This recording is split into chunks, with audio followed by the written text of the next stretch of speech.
இந்த திட்டம்லாம் ஆல்ரெடி இருந்தது, அதையே வந்து பேர் மாற்றம் பண்ணி தான் வந்து அவர் ரன் பண்ண போறாரு அப்படின்ற சில விமர்சனங்கள் முன்வைக்கிறாங்க இல்லையா? அதை எப்படி பார்க்குறீங்க? அதாவதுமா இது வரைக்கும் செய்யப்பட்ட திட்டங்கள் எல்லாமே பழைய திட்டங்களுடைய ரீமாடல் பண்ணி தான் பண்ண போகிறோம்.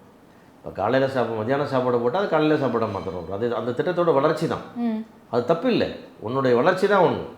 அதே மாதிரி வந்து இந்த இடத்துல ஒரு பாலம் போட்டால் அதை பார்த்துட்டு அப்புறம் அதே மாதிரி பாலம் இன்னொரு போட்டால் அப்புறம் அதை பார்த்து காப்பி அடிச்சாச்சுமா? இந்த பாலம் நல்லபடியாக பயன்படுது, அதனால் அந்த பக்கம் அதே மாதிரி ஒரு பாலம் போடலாம். அதனால் அது வந்து தவறான திட்டம் கிடையாது.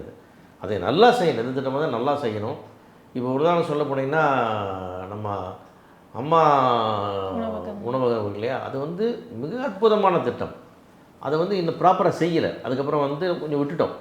அந்த கடந்த ஆட்சியில் வந்து செஞ்சாங்க, ஆனால் ஒரு முழுமையாக செய்யலை. அது ஏன்னா அது வந்து எவ்வளோ பெரிய பயன் அப்படின்றது வந்து அந்த மக்களுக்கு தெரியும். அதை போய் அருகில் வந்து பார்த்தா தான் புரியாது.